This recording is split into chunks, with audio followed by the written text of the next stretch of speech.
Welcome back to the Birdhouse Dynasty Show, and today we're going to be doing a two-round mock draft with Matt English. We are going to base it off of the three-round NFL mock draft from Five Goats on on3.com. They put out one yesterday, and so this will give us sort of a barometer and some context to players in a situation that could present itself following the NFL draft. Of course, these mock drafts, especially when you get into the second, third rounds and beyond, who knows who the hell's going where.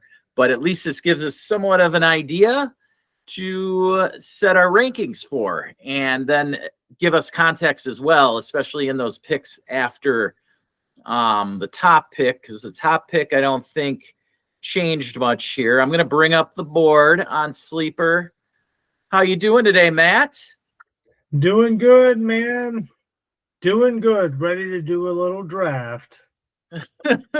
All right. So I'm going to go ahead. So at the 106 in this mock draft, sixth pick in the first round, the Las Vegas Raiders took Ashton Jeanty, and I'm not gonna sway from that and make too much of a discussion on Jeanty here. I got to hit the start button. There we go. Okay. And then I got to pause. There we go. Okay. And I'm just going to select Ashton Jeanty here, going to the newly coached Raiders. And Pete Carroll, I think he's going to love having Ashton Jeanty. I think Jeanty will get 300 to 350 touches right out the gate, and he'll be an awesome fantasy asset right away for you all out there, whoever does get to smash the 101 in your particular league.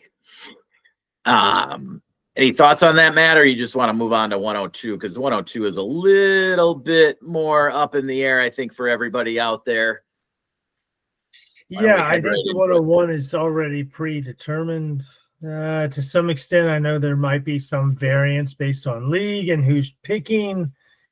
But if you're drafting value, you're taking Jeanty at the 101. Well, when we look at the 102, oh, hold on, Matt. I should just use this disclaimer, Matt. Hold on, right before. Sorry. We should say that we're going to draft as though this is a 12-team Superflex half-point tight end premium, pretty cookie-cutter style, just to throw that out there for everybody who may be wondering what format we're using. Go ahead. Correct. So that being said, going into it, you look at Tat. I know there's argument for Travis Hunter, especially if you have some IDP stats thrown in for your scoring. There's also the large amount of running backs in this draft. That being said, at number 2, I'd probably take Tat. All right, so Tat McMillan, who went to Dallas at the 12th pick in this mock draft. Interesting sidekick. No doubt. That would be a wild. There'd be some wild hype on Tat for sure if he were to go to the Cowboys, and that would definitely shoot him up the board to stay. I would say I would have to agree at number 2. I think Tet would be there safely. Now we had the just looking once you get to the 103 here, and the situation. I know you just mentioned the large amount of elite running backs we've got in this, or very good running backs, I should say. We got one super elite one, but then there's a few others that are in that next tier, I would say. The next 4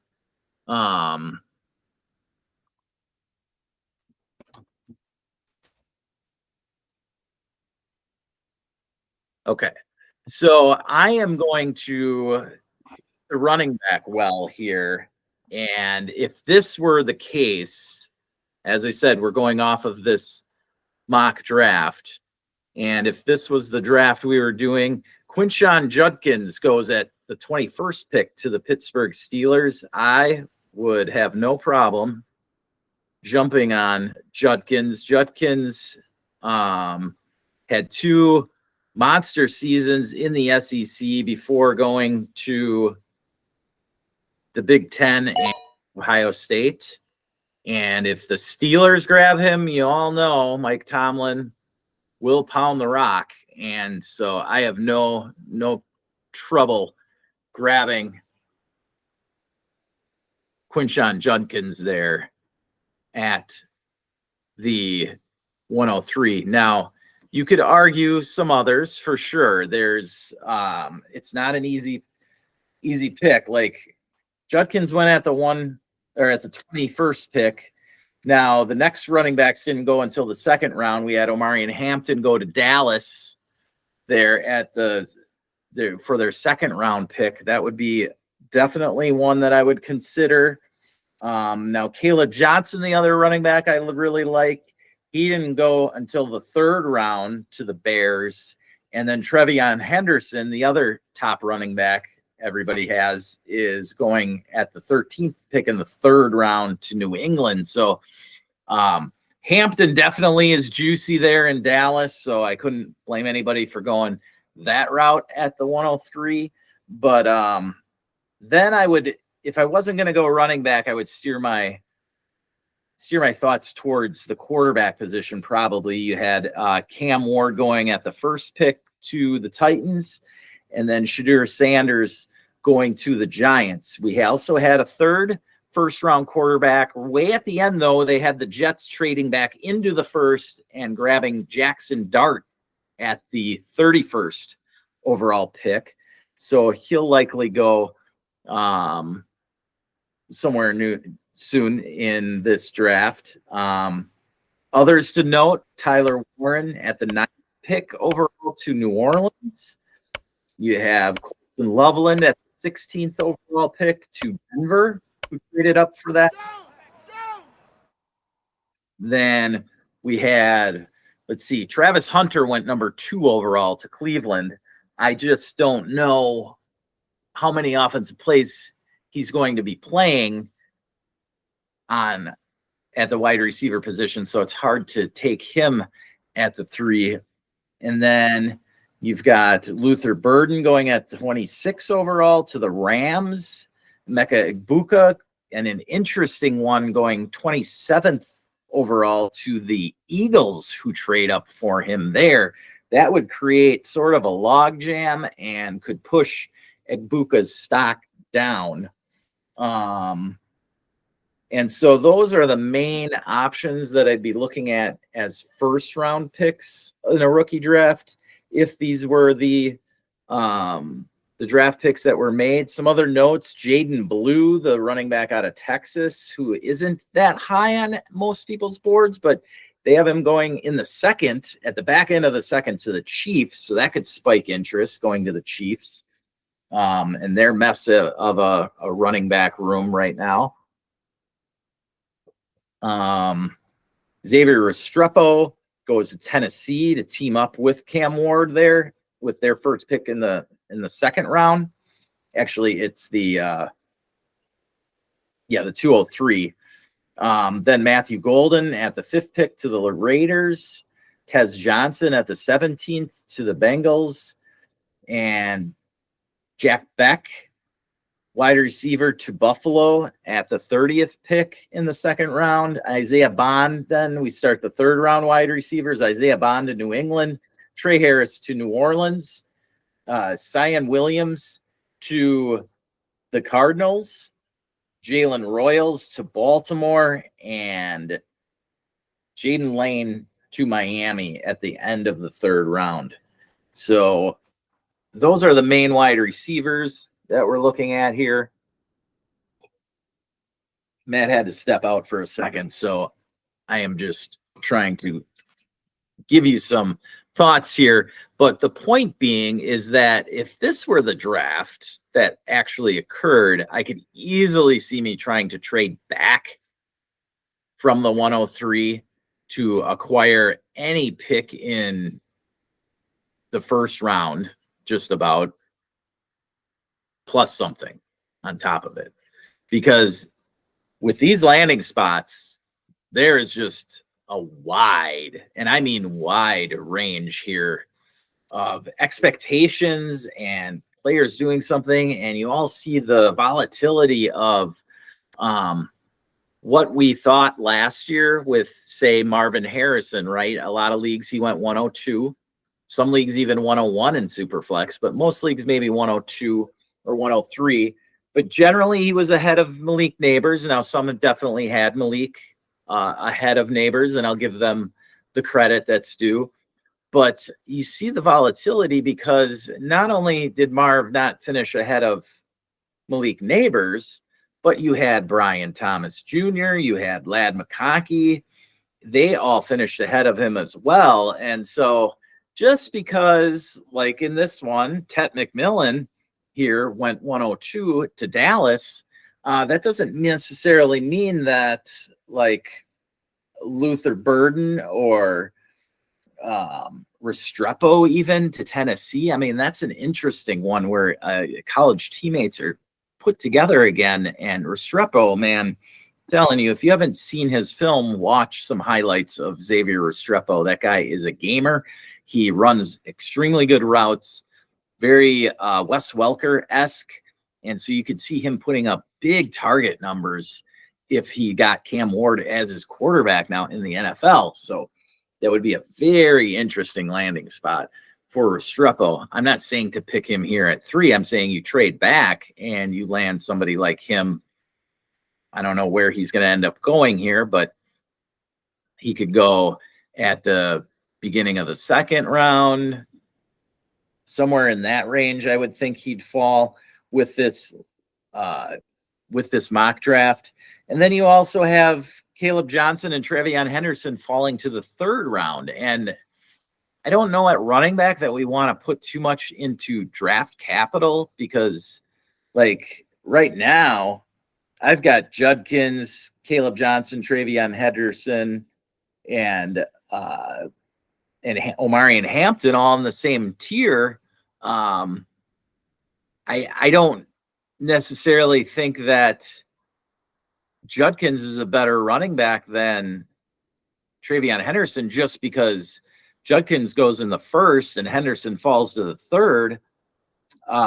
That doesn't necessarily mean that, Judkins is going to outscore Trevion Henderson. Like, Henderson could get used more than Ramondre Stevenson in New England. And in Pittsburgh, you've got Judkins and Jalen Warren then. And so, like, Judkins would be the 1-for-1 replacement for Najee Harris, basically, in this case. But again, like, you got Omarion Hampton going to Dallas. You could easily put Hampton ahead of Judkins. That's what I'm saying.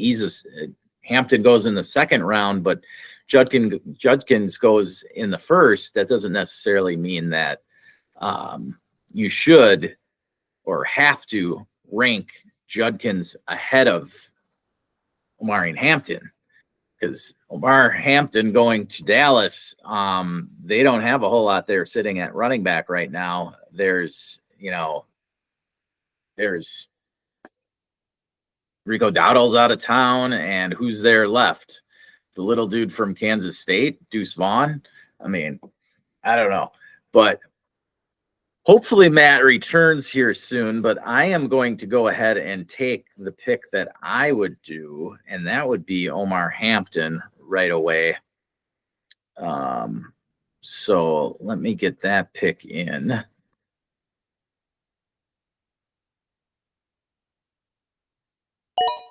And then I could see going to the quarterback realm here because Cam Ward and Shedeur Sanders both get great draft capital here. meaning they'll probably be starting from day one. Okay. At running back, again, it doesn't matter as much. You could be a second, third rounder and start from day one. But at the quarterback position, if you get a high first round pick, top 10 pick, except for Michael Penix last year, every one of those guys, and Drake May for that matter, they got to start right away in Caleb Williams and Jaden Daniels last year. So I would see the same, especially with Cam Ward and Shedeur Sanders both having seen plenty of snaps in college. They're not like Anthony Richardson, where he only had started 17 games in college. These two guys have been starting for 3-4 years already. So they've got a lot of starts under their belt. I'm going to go ahead and grab Shedeur Sanders at 5, seeing as he's got the hookup with Malik Neighbors. Now, I can change this if Matt would want to take him with his pick, but I'm going to go Sanders. And then I almost feel like right away should be going Cam Ward because they're both so equal to me. And so, yeah, that's what I'm going to do. I'll take Cam Ward right away at 6. Now, if Tyler Warren were to have gone somewhere more appetizing than the Saints, I may have drafted him earlier even, but I love Tyler Warren, and I think in New Orleans, Juwan Johnson's a free agent. So is Taysom Hill is a cut candidate there, and he doesn't really play tight end, the traditional tight end position anyway. So I don't mind look at it this way. Brock Bowers produced the best rookie tight end season ever in Las Vegas last year. So as long as New Orleans has somebody that can throw the ball, which they should have somebody playing quarterback, so they'll have somebody that can throw the ball. I'm going to grab Tyler Warren here at 107. Let's do that. Go. Okay, so now we're seeing how the draft board could very well shape up for you. You've got all 4 positions represented here. The top 1 wide receiver, you got the top 3 running backs based off of this draft capital, top 2 quarterbacks, and Tyler Warren. So I could see those guys forming sort of a semi-tier there in Sanders, Ward, and Warren in this case. And then we could start to look at the next running backs and especially the wide receivers.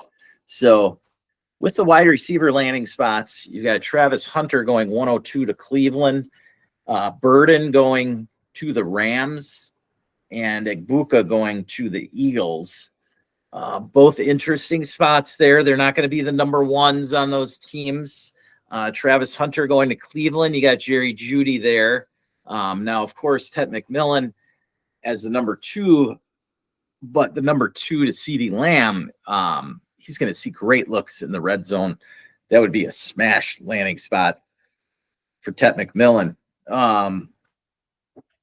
So I am going to lean into the running back position here. And if you've got Travion Henderson going to the Patriots and Caleb Johnson going to the Bears, I'm going to lean Caleb Johnson just because I really like the thought of Ben Johnson's offense. Caleb Johnson, I think that's a very good fit there. And come on, dude. So that's where I would be looking at Caleb Johnson. Now, next up, I would go right away with Travion Henderson because I think his talent is much better than Ramondre Stevenson. And so I would scoop him up there. as well. And so now you get to where are we going to go with the wide receivers? And I think this is the perfect time to take a chance on Travis Hunter and his prospects at in Cleveland there. Now Cleveland does draft Quinn Ewers at the 201. So you can see what they're doing there for the Browns. So the Browns had Jameis Winston, of course, playing a lot of the season after Deshaun Watson went down, and then Winston eventually got benched. They brought in Dorian Thompson-Robinson. So I don't think they want to have any of that. And Quinn Ewers is somebody who probably wouldn't start right away, but I could see getting in by the end of September and early October as the quarterback there. Travis Hunter is so talented. I mean, you can argue him the top wide receiver right with Tet McMillan. Now, obviously, if he just goes and dedicates his craft 100% to the wide receiver position, then you could see his ceiling explode. So that could end up being just a huge steal there in the back end of the first round. So next up, I'd be looking at probably Jackson Dart or Colston Loveland here.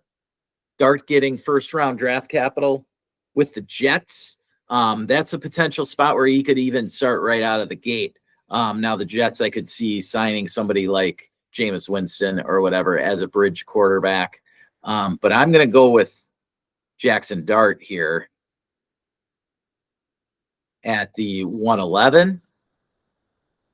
I just don't love the wide receiver landing spots enough, to grab them here. And I see Jackson Dart as a solid play. And then at tight end, where you've got Colston Loveland going number 16 overall, that could be a great match with Bo Nix. So I'm going to take Loveland at the 12. All right. Now we get to the second round, and this is where you could see a flurry of wide receivers go if this were to happen, where you only had two wide receivers go in the first. You're still left with the talents of Burden, Egbuka on the table, and then Xavier Restrepo and Matthew Golden getting very early second round draft capital. So this would be a tough call, but I'd have to lean with the talent and go Luther Burden. And that's what I'm going to do at the top here, is go Luther Burden at the 201. Again, landed with the Rams in this Five Goats mock draft. So Luther Burden going at the 26th overall pick in the first round. You get him in the second round, that you can't argue with, really. And I'm going to follow that up with taking Egbuka, who is very talented. I don't know what they're seeing there with the Eagles. Maybe they're moving on from A.J. Brown or Devonta Smith, but both of them have signed deals. It's just very confusing to me. But yeah, I'll go ahead and take Egbuka just because of the talent. Right. Then I think I want to go, let's see. I'd be looking at the running backs again. And some of the other backs, like I mentioned, Jaden Blue to Kansas City. Trevor Etienne plays with his brother in Jacksonville. And then Dylan Sampson to Miami at the very end of the third round. So again, if this were the case here, I really like the Restrepo and Matthew Golden landing spots. So I'm going to take Restrepo first, just because I think he could get a ton of targets right out the gate in this scenario. And so we got to find him. There he is. Restrepo would the board here, and then I'll go back to back and grab Matthew Golden. Where is he? There we go. Golden's somebody who has shot up the boards in some people's mocks. He's gone as high as the Cowboys at 12. I've seen that. And so you can see Matthew Golden getting pushed into the first round of our rookie drafts is potential to happen. And so I really like Matthew Golden, who played very well as the season rolled on for the Texas Longhorns there, and they moved on in the college football playoff. Yeah, I just couldn't take one of the other running backs there. So now you're left with Quinn Ewers. You got Elijah Arroyo going to Indy in the second round. They didn't get Tyler Warren in the first, as has been mocked to many. You have Mason Taylor going to Jacksonville in the third, and Harold Fannin going to Cincinnati in the third. So if this were the case here, I would probably lean into the quarterback position and grab Quinn Ewers. Actually, no. If this were the case, you got Jalen Milroe going at the 20th pick in the second round to the Steelers. I would jump on that and the rushing ability of Jalen Milroe before Quinn Ewers, just because we're playing football here. And then I would go Quinn Ewers there. Now we have other quarterbacks go, but they would be drafted as backups mainly. Looking at Dylan Gabriel to Miami in the third, and then Kyle McCord as a backup to Matthew Stafford and the Rams. So we have Milroe and Ewers going back to back in the middle of the second there. Then I think I want to, I like Elijah Arroyo. I just absolutely hate the landing spot. I don't think that Anthony Richardson can support a potentially like a stud tight end. So I don't see the upside. I think Arroyo loses a lot of his upside there. Fannin is very interesting to Cincinnati, and Mason Taylor's solid as well. You have Brenton Strange and the veteran, of course, Evan Ingram, but he could be a cut candidate. So if Mason Taylor is going to Jacksonville, I see that as maybe the route that they're looking at. But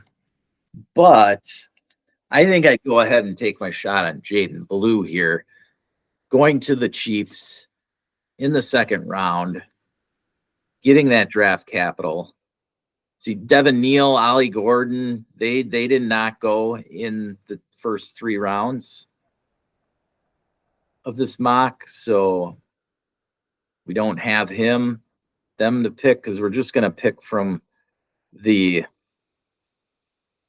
guys who were actually drafted. Oh boy, here we go. Gotta find him here. Jaden Blue. As you can see, that's why this was a surprise pick to see. There's a long way to go here. We're what? Ooh. 14 days away now. 14 days away from the NFL Combine starting on February 27th. So in 2 weeks from today, we will have the Combine start. I think the day we're all going to be looking at is when the quarterbacks, running backs, and wide receivers hit the floor in Indy on Saturday, which would be the 29th. Mostly going to have defensive players looked at on Thursday and Friday, and then they'll kick into the offense on Saturday and Sunday. So we had Jaden Blue go there. Now you have Etienne and Sampson at running back. Arroyo, oh boy. I guess I'll go Isaiah Bond to New England. I don't. I don't like Bond as much as Golden, but they're very similar wide receivers. And so it's really just the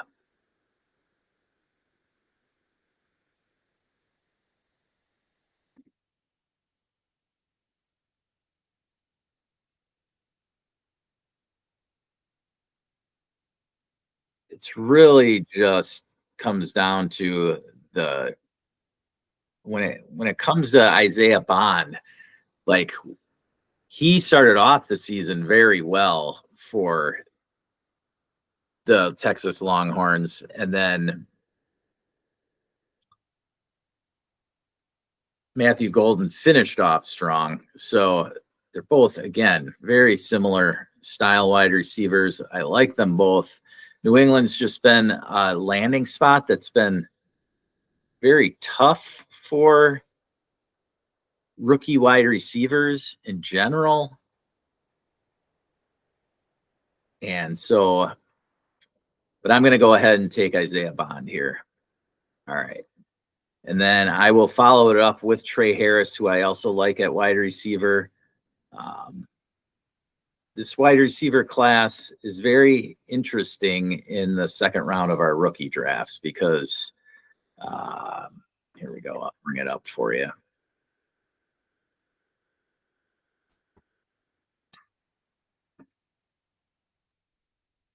There we go. So I went back to back Isaiah Bond and Trey Harris. And so, again, Trey Harris to New Orleans, Isaiah Bond to New England in this mock draft. Okay. Then I like the running backs in this class. So I would go ahead and draft Dylan Sampson, who goes to Miami in this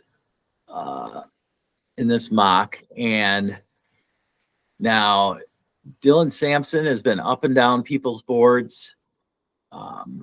Miami is a situation where he'd go, and of course, Achane is there, but Achane has that late build, so he's a little more susceptible to injury, I guess you'd say. But again, he's more of a first and second down pounder, and you have the 3-down skill set of Achane, which, yes, it's his skill set, but I don't think they want to be pounding him at the goal line inside the tackles all the time. And Sampson could be the perfect guy. He got a ton of touchdowns at Tennessee this last season, and he's a very solid running back. He could definitely fill a 3-down role if Achane were to get hurt. Plus, they have Jalen Wright there, who obviously is from Tennessee as well. So you'd have the tandem that played together for at least a year at Tennessee. And then moving on past Sampson, again, I don't love Arroyo's landing spot, but I do love the prospect of Harold Fannin getting balls from Joe Burrow. That is enticing, and that's something that I'm going to buy into here. At the 211, I would grab Harold Fannin.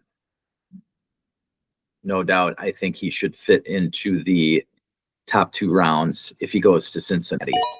Okay. Now, Arroyo, I'm going to pass on because I don't like that landing spot at all. And again, if this were the case, you've got a couple other guys. Tez Johnson to Cincinnati is interesting. Jack Beck to Buffalo. Oh, Jalen Royals to Baltimore. Just seems like another Baltimore receiver that's not going to get enough volume for us fantasy-wise.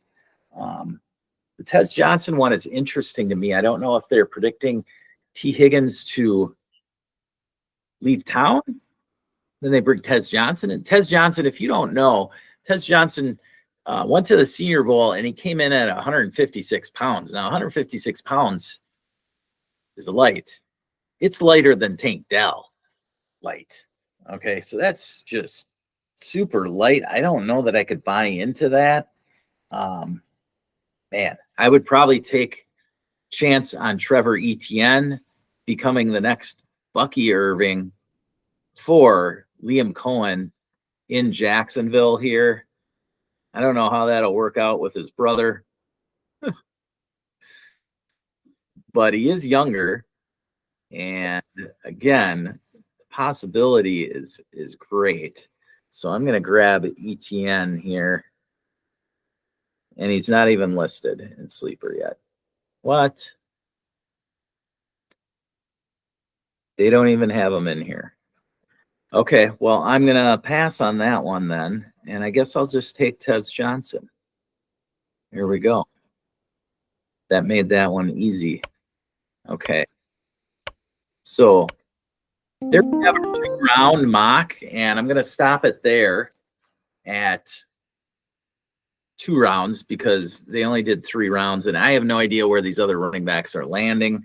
I would say the majority of these 3rd-round picks, though, would be running back for me that I'd be looking for in our mock drafts. This the talent level of the running back class really comes into shape with the guys who are going to get drafted in rounds 3 through the end of the draft, in the NFL draft I'm talking about. Because any of these guys, like I mentioned, Cam Scatabo, Devin Neal, Brashard Tootin, Brashard Smith, Rocket Sanders, all of those dudes can play at the NFL level, and none of them were taken in the first 3 rounds here. So that's where I'd be looking to spend my draft capital if I wanted to make the picks in the 3rd and 4th round, if I wasn't just trying to kick them forward to the next year and get some 26 picks. And so Matt's still under the weather here, so I'm just winging it the best I can here. But at tight end, Elijah Arroyo blew up at the Senior Bowl. He's supposed to test very well at the Combine. I just really am out on the landing spot. Doesn't mean he's not worth a 3rd-round pick, so he would probably go there somewhere for me. I just don't see the kind of volume when you have Josh Downs and Michael Pittman already there, as well as the deep ball threats of A.D. Mitchell and Alec Pierce. So, yes, he could come in and solidify himself right away as the tight end 1 in Indy. I just don't know how much volume he could see. I would think that Fannin would get more volume, and that's why I took him at the end of the 2nd there at the 211. But yeah, I think that's where we'd be at. So again, I think that there is okay. I think there's a lot of running backs there that you can scoop up in the 3rd and 4th rounds of your rookie drafts. You don't have to, when it comes to evaluating them, I don't think you have to spend a whole lot of time right now on evaluating those two. Just know that they're there. That's the key. So if you're going to be trading for a 3rd, 4th rounder to get thrown into the deal, they're all pretty similar. So if somebody won't budge on a 3rd, you could maybe still get a 4th, and you're going to get a pretty similar type player with a Bucky Irving type breakout, possibly. And that could easily happen again this year with a running back taken in the 4th round or beyond. And so I think that that's the biggest thing to gather from here, because this mock draft doesn't look like what I expected. But again, when the NFL draft happens, there's a lot of picks that we don't expect to happen, like a Jaden Blue to the Chiefs in the 2nd round. Okay. Don't go over drafting them. I took them here in the 2nd round. Yes, because of the draft capital, but also because of the landing spot and the uncertainty of the Chiefs backfield. Okay. Any running back that goes to the Chiefs, I saw Ollie Gordon getting taken in the 5th or 6th round in a mock. And man, if Ollie Gordon gets the opportunity with the Chiefs, look at the Chiefs history. They gave Isaiah Pacheco a ton of looks, and he was a 6th or 7th round pick. So the Chiefs will give the opportunity to whoever is back there. and they will score because I think the Chiefs offense can't really get any worse than it was this season. They only averaged 22 a game. That's probably the lowest of any Mahomes quarterback team. So you can expect a regression positively for the, I hate using that term, regression positively, but I think that any Chiefs running back that's taken in this rookie draft is a very good dart throw in the third, fourth round. And if they get second round draft capital, yeah, I would definitely be on board with taking them in the second round of your rookie drafts. So it's just something to keep in mind. These running backs that get second and third draft capital are going to be more likely to see the field before the guys taken in the fourth, fifth, sixth, and seventh rounds. But don't like, if this were to happen and Cam Scatabo, Devin Neal, especially those two are pushed back. I like them both. I think Devin Neal will do decent at the combine. Cam Scatabo probably will lose some steam from his performance at the combine, but again, just watch some film on the guy and you'll grow to love him. Thank you for joining us on our mock draft setup here for a 2-round mock with a 3-round mock from 5 Goats. You can check that out on on3.com. Thanks for joining. Any questions, throw me a coffee at buymeacoffee.com/Birdhouse Dynasty Show. And you can check out my rookie rankings and on the Patreon at patreon.com/Birdhouse Dynasty Show. Thanks for joining today. I'm out.